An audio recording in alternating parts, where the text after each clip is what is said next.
Olá! O Brasil é um país marcado pela imigração. O maior fluxo de pessoas vindas de outros países para morar aqui foi iniciado em meados do século XIX. À época, o governo oferecia terras para serem ocupadas pelos estrangeiros.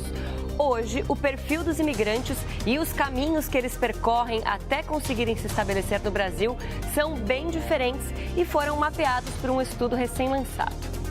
Produzido pelo Observatório das Migrações em São Paulo, o Atlas Temático revela as nacionalidades e os perfis dos migrantes de vários países durante os primeiros 15 anos do século XXI, que chegaram ao estado de São Paulo. O objetivo do livro é contribuir para ações de inclusão, acesso e direitos voltadas para os migrantes. Uma das novidades mostradas pelo trabalho é o aumento na migração sul-sul, o movimento de pessoas entre países da América Latina e do Caribe, além da interiorização das migrações internacionais no estado de São Paulo. Segundo a publicação, entre 2000 e 2015, foram registrados no Brasil mais de 800 mil imigrantes vindos dos 4 cantos do mundo. Destes, mais de 300 mil vieram para o estado de São Paulo. A partir da análise do local de entrada do imigrante e da cidade onde ele fixou residência, o Atlas mostra como ocorre o fluxo migratório interno. Foram poucos os municípios paulistas que não registraram nenhuma entrada de imigrantes no período. Ao contrário do passado, quando o fluxo migratório era formado por pessoas de baixa escolaridade e qualificação profissional, atualmente a migração mescla trabalhadores de diferentes perfis profissionais e socioeconômicos. Para falar sobre o processo de migração de estrangeiros para o Brasil, recebemos Rosana Benninger, professor do Instituto de Filosofia e Ciências Humanas da Unicamp e uma das coordenadoras do Atlas Temático Observatório das Migrações Internacionais. E Luiz Renato Vedovato, professor de Direito Internacional e pesquisador do Observatório das Migrações da Unicamp. Você também pode participar dessa conversa, mande suas perguntas e comentários pelo Facebook e pelo Twitter, usando a hashtag Panorama TV Cultura.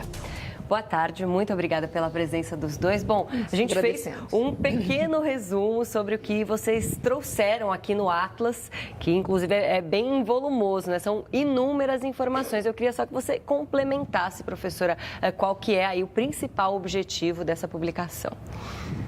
Boa tarde. O Atlas ele traz um retrato dos últimos 15 anos da migração internacional no Brasil e, particularmente, foca nos últimos 5 anos, onde nós temos menos informações, uma vez que o censo 2010 tem uma defasagem em acompanhar essa dinâmica migratória internacional. O objetivo principal do Atlas é fornecer subsídios com informações de diferentes fontes de dados para que o gestor possa conhecer o perfil, as características e as especificidades dessas novas migrações para o Brasil no século XXI.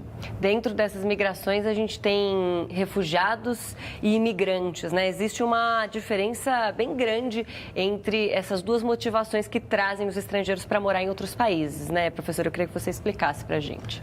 Boa tarde, Adriana. Obrigado. É uma felicidade estar aqui, apresentar o trabalho tão bem feito pela professora Rosana e por sua equipe. Da qual eu tenho a honra de participar. Realmente, tem uma diferença entre migrante e refugiado. O migrante é o gênero e um dos tipos de migrantes é o refugiado, que é aquele que se desloca por conta de uma perseguição no seu país de origem. A proteção ao refugiado, ela vem de depois da Segunda Guerra Mundial, instalando um tratado internacional logo na década de 50 sobre o tema. E aqui no Brasil nós temos uma lei bastante interessante e avançada na proteção do refugiado, que é de 97. E agora, recentemente, a gente teve uma lei mais geral sobre a migração como um todo. E o que a gente pode falar sobre as nacionalidades desses migrantes que estão aqui no Brasil, esses mais recentes, professora? A principal característica dessas migrações do século XXI é que mesclam nacionalidades vinculadas a uma migração de maior qualificação profissional, vinculadas às empresas transnacionais, então seriam muito mais as nacionalidades do norte, Europa, Estados Unidos, Canadá. E, particularmente, como foi mostrado no início da reportagem, os novos fluxos trazem migrações que nós temos poucas ou nenhuma raízes históricas. Esse é um desafio é importante porque, justamente no caso do Brasil, o imaginário migratório ele é sempre pautado pela migração europeia, branca. E, nesse caso, as novas migrações, as novas nacionalidades, elas incluem particularmente imigrantes não brancos, indígenas, e que, portanto, nós precisaremos preparar essa sociedade para esses novos fluxos migratórios, né? Esse é um ponto importante do Atlas. Migrações, por exemplo, de Bangladesh, Paquistão, algumas outras nacionalidades que temos poucas raízes históricas. Então ainda falta a gente desenvolver muitos aspectos da sociedade para receber esse novo perfil, né, de imigrante, mas com relação à legislação, até que o senhor comentou, né? No ano passado a gente teve implementada a nova lei de imigração, que o senhor até disse que ela é bem avançada nesse sentido. Ela já está de acordo com esse perfil de imigrantes ou ainda tem diferenças para as nacionalidades que vêm aqui para o Brasil? A recepção de imigrantes de vários perfis é já abraçada pelas normas de direitos humanos, tratados internacionais aos quais o Brasil se vinculou já há algum tempo. A nova lei de imigração veio sintonizar a nossa discussão interna com os compromissos internacionais do Brasil. Obviamente, quando a gente está num cenário de conforto, que é receber só pessoas que, em tese, são parecidas com aquele perfil que a gente gostaria de receber, ou que alguns gostariam de receber, a discussão de direitos humanos fica menos central. Quando há uma diversificação como essa que a gente identifica, o debate de direitos humanos é posto à prova e precisa, sim, ser sempre centralizado. A nova lei de imigração é bastante avançada, como você disse, Adriana, porém, ela demanda uma regulamentação. Essa regulamentação poderia ter sido mais avançada do que a que veio. De toda sorte, já é bem melhor do que a lei anterior que a gente tinha. Que tipo de avanços que foram trazidos por essa nova lei? Olha, a nova lei, por exemplo, garante direitos aos migrantes que não eram garantidos anteriormente. Recentemente, a gente teve um debate sobre uma manifestação de uma professora da Universidade Federal de Minas Gerais, de ciência política, e ela acabou sendo interpelada sobre como ser um migrante no Brasil e ter reuniões que discutem política. A lei anterior não garantia isso. A nova lei permite que isso aconteça. Então, existe um centro na nova lei que é trazer para o debate migratório a questão dos direitos humanos. Esse é o grande avanço.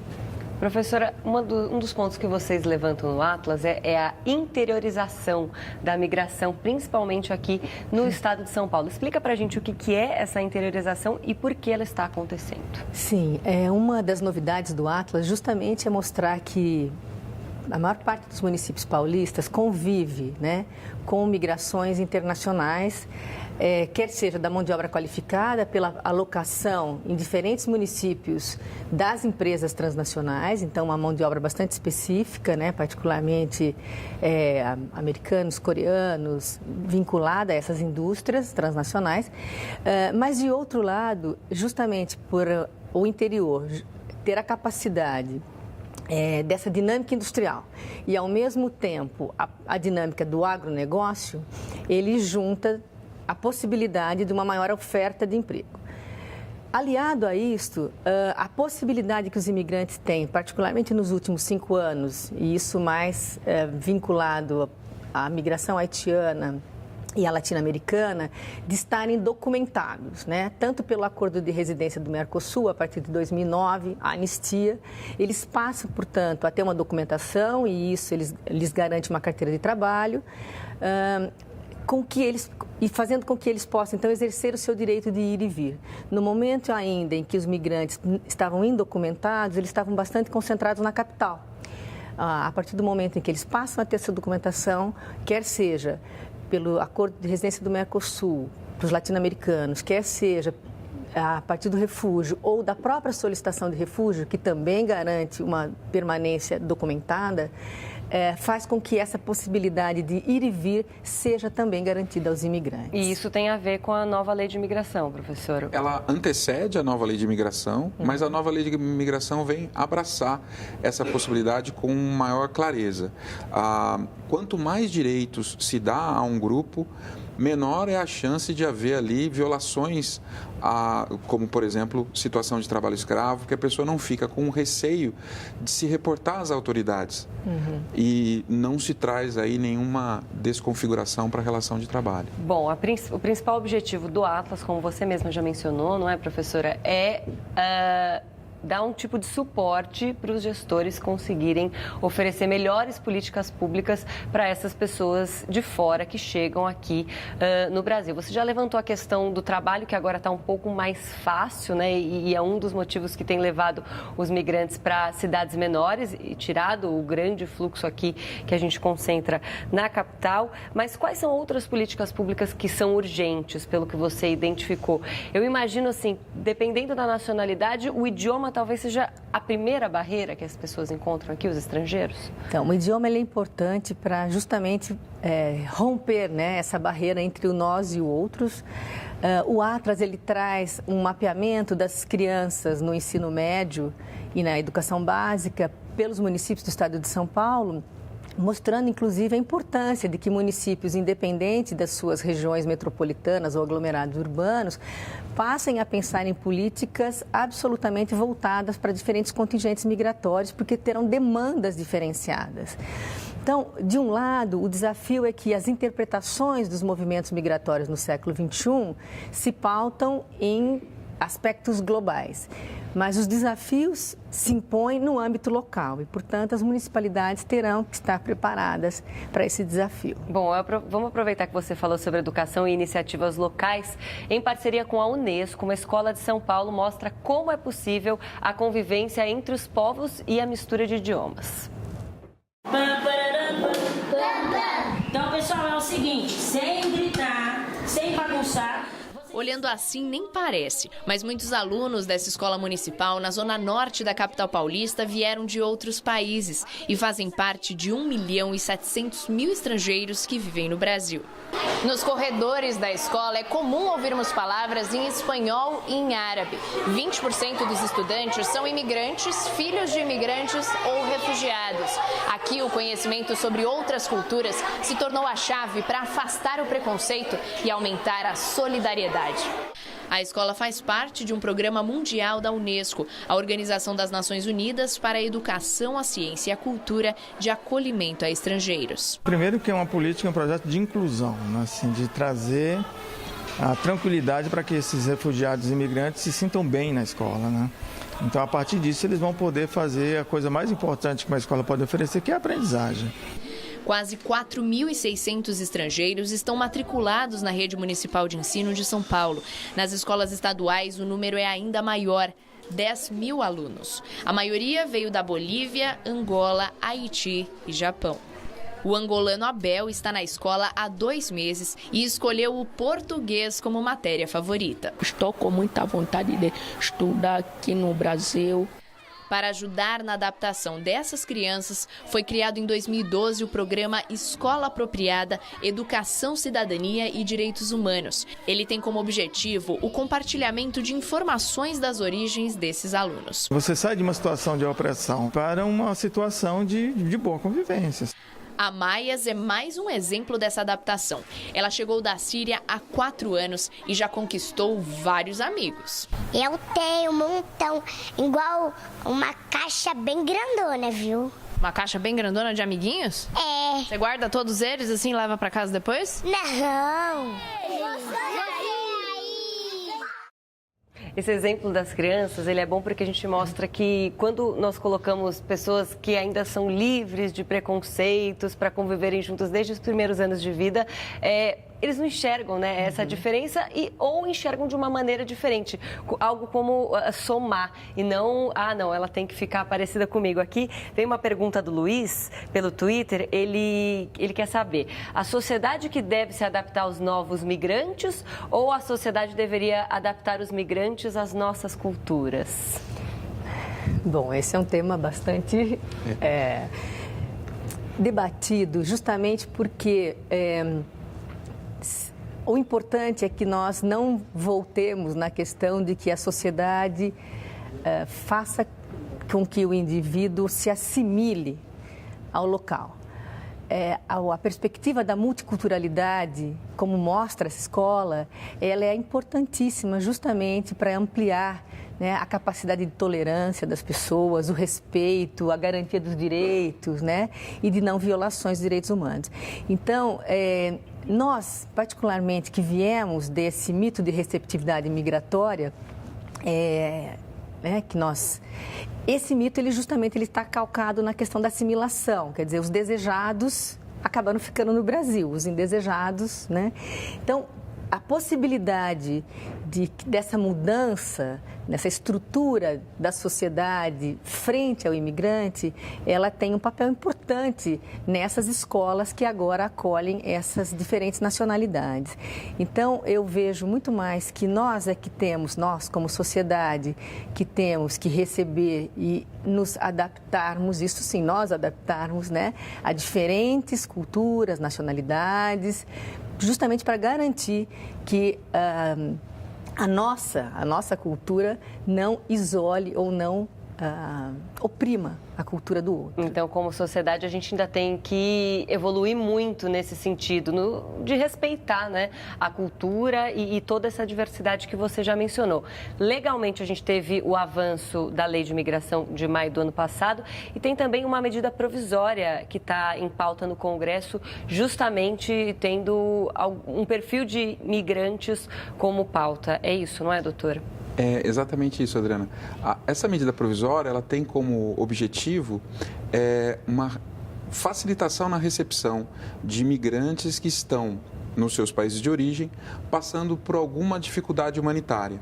Então, logicamente, no primeiro momento a gente pensa na recepção da questão dos venezuelanos, né, dos venezuelanos que estão se dirigindo para cá com uma frequência maior agora, com um fluxo maior agora, mas ela serviria para todos os outros casos. Ela poderia ter avançado para regulamentar uma norma que existe na nova lei de imigração, que é o visto humanitário. Então, visto de acolhida humanitária, que está lá no artigo 14, parágrafo 3º da nova lei de imigração, poderia ter sido regulamentado pelo decreto e a gente não precisaria estar discutindo agora essa medida provisória. De toda sorte, é bacana, é importante que esse tema seja trazido. E a sociedade, se me permite só voltar à questão anterior, existe talvez um mito de que exista uma sociedade isolada e que não se relacione com as outras sociedades ou as outras culturas do mundo, né? A gente vê isso quando a gente pensa no macarrão vindo da China para a Itália. Então, a sociedade é formada pelas pessoas que ali estão. E se naquele momento estão os migrantes, ela vai ser formada por esses migrantes e as normas de direitos humanos vão garantir que cada um tenha a possibilidade de exercer os seus direitos fundamentais e garantir que todos eles possam exercer esses direitos. Tá certo. Eu vou fazer uma pequena pausa aqui na nossa conversa. Vamos para um rápido intervalo e voltamos já.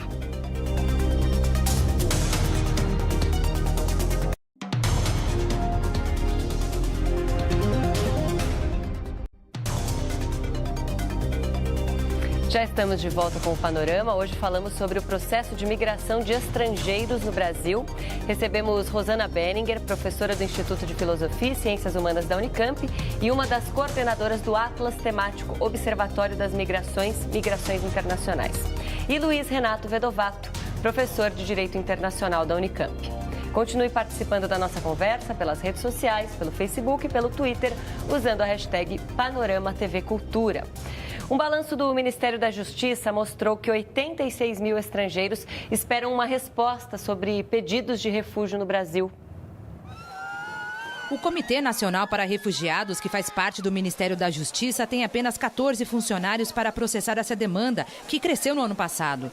Em 2017, foram quase 34 mil novas solicitações, contra cerca de 10 mil em 2016. Esse aumento foi causado principalmente pelos pedidos de venezuelanos, quase 18 mil. Em seguida aparecem cubanos, haitianos, angolanos e chineses. Os casos demoram até 2 anos para ter uma decisão final. Em 2017, 1.179 foram analisados. Apesar da lentidão, desde que entram com pedido, os estrangeiros recebem um protocolo provisório e podem utilizar os sistemas públicos de saúde e educação, além de receber uma carteira de trabalho. A nova lei de imigração, que entrou em vigor no final do ano passado, é apontada por advogados como um avanço na legislação internacional, já que facilita a regularização de estrangeiros.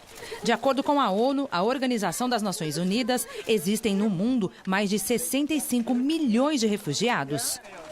Bom, fazendo então aí uma comparação, apesar do aumento do número de pedidos para refúgio aqui no Brasil, o número de refugiados que a gente tem ainda é muito pequeno em relação a outros países e tem a ver também com o fechamento de fronteiras, não é, professora, de outros países? Sim, justamente. O Brasil ele entra na rota dessas migrações refugiadas com mais ênfase nesses últimos 3 anos, particularmente pelo fechamento das fronteiras norte, né, Estados Unidos, Europa, Canadá. E também porque a própria geopolítica internacional, o papel do país nos seus acordos bilaterais faz com que ele tenha uma posição estratégica na recepção desses volumes migratórios.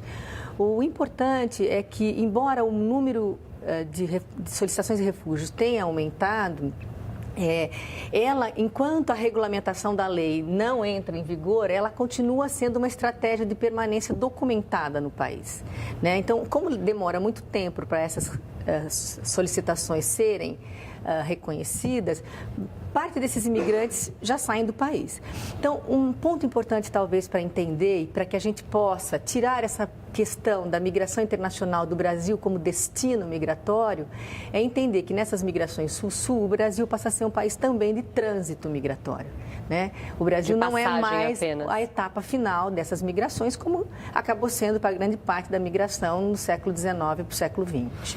A gente tem aqui um comentário, na verdade, do Alisson Ferreira pelo Twitter. Ele diz que é um assunto delicado, que talvez fosse o caso de a gente rever se o Brasil está em condições de receber esses imigrantes, pegando como justificativa a questão financeira. Como equilibrar, então, você oferecer refúgio para essas pessoas, levando em conta que os próprios brasileiros não têm os direitos fundamentais garantidos? Bom, vamos começar pelos direitos fundamentais. Veja, simplesmente fechar a fronteira porque nós não teríamos condições de recebê-los, exigiria que nós fizéssemos um levantamento bastante específico sobre qual é o nosso orçamento e o quanto seria necessário para receber esse ou aquele imigrante. Mas a gente não está falando só de orçamento e não está falando só de uma questão financeira. Existe um direito fundamental de solidariedade que envolve o planeta todo, que é exatamente socorrer essas pessoas que estão em momentos cruciais das suas vidas. Isso significaria permitir que os brasileiros circulassem pelo mundo quando aqui o Brasil viesse a sofrer também algo parecido. E também significou o fato do Brasil ter acolhido no passado, não tão bem quanto a gente gostaria que tivesse, mas ter acolhido no passado migrantes. Então, reconhecer que nós todos no mundo, se não nascemos num espaço específico da África, né, como Homo sapiens, a gente é migrante, né? Se a gente não está lá, naquele lugar, no lugar onde surgiu a raça humana, a gente é migrante em qualquer lugar do mundo. E tem também a questão do trabalho, né? Aqui no Atlas vocês mostram que mudou o perfil, o imigrante que vem hoje para o Brasil é aquele imigrante que tem um diploma, só que ele não consegue exercer a profissão para a qual ele está qualificado aqui no Brasil por conta de revalidação, enfim. Se a gente conseguisse receber melhor esse profissional, ele também poderia ajudar no desenvolvimento do país e fazer com que a gente crescesse financeiramente, não? Isso permite, Rosana, só colocar uma questão que... A Rosana tem informações mais precisas sobre isso, mas quando comparado o número de imigrantes que o Brasil recebe com o resto do mundo, nós recebemos muito poucos. Né, em cima disso. Sim, acho que essa é uma questão importante, né? Primeiro, o volume migratório ele é pequeno e frente, por exemplo, na questão da Venezuela, a Colômbia recebeu quase 600 mil, né, venezuelanos e nós estamos com os 40 mil particularmente numa migração fronteiriça. Acho que esse é um ponto importante, mas mais que isso, talvez é romper com o paradigma de que os migrantes só podem chegar no Brasil quando tem emprego, né? O imigrante não pode ser transformado num trabalhador, né? Ele é um ser humano, ele tem direitos. Então, acho que esse é um ponto importante. De outro lado, as migrações do século XXI, elas vão mesclar migrações de trabalhadores qualificados, de menores qualificações, e que também dão apoio a diferentes setores da economia. Além disso, um caso específico que nós temos visto tem sido particularmente dos sírios e da República Democrática do Congo, onde os imigrantes refugiados eles têm qualificações, ensino superior, e a dificuldade da revalidação de diploma. Então, nesse sentido, o Acnur ele tem as cátedras Sérgio Vieira de Mello para refugiados e as universidades, no caso a Unicamp particularmente, ela tem se empenhado para resolver o caso das revalidações de diplomas. Bom, eu vou mostrar então aqui o Atlas, que foi publicado então recentemente, que vai servir como ferramenta para governantes implementarem políticas públicas para receberem melhor os refugiados, os imigrantes aqui no Brasil. E um recado final breve dos dois para quem está assistindo a gente agora. O que a gente pode fazer para transformar a sociedade nesse sentido, de receber melhor essas pessoas que vêm de fora, professora? Acho que a primeira lição que a própria imigração haitiana nos ensina recentemente é justamente entender que essa população ela também está disposta a dialogar e estar presente conosco nos diferentes espaços, né? Então, garantir que nós tenhamos um outro olhar para essa migração é garantir não só políticas sociais, mas também a visibilidade nos espaços públicos. A presença de imigrantes em espaços públicos faz com que nós, aos poucos, possamos romper, né, essa visão do migrante desejado. Seu breve recado também, professor, que o nosso tempo está acabando. Concordo com a professora Rosana e digo que nos lugares em que há diversidade, há várias nacionalidades, o resultado final sempre é positivo. Todo mundo tem a ganhar, né? Eu agradeço muito a participação dos dois. Até uma próxima oportunidade. A gente fica por aqui e volta amanhã ao 12:30. Obrigada pela sua companhia. Até lá.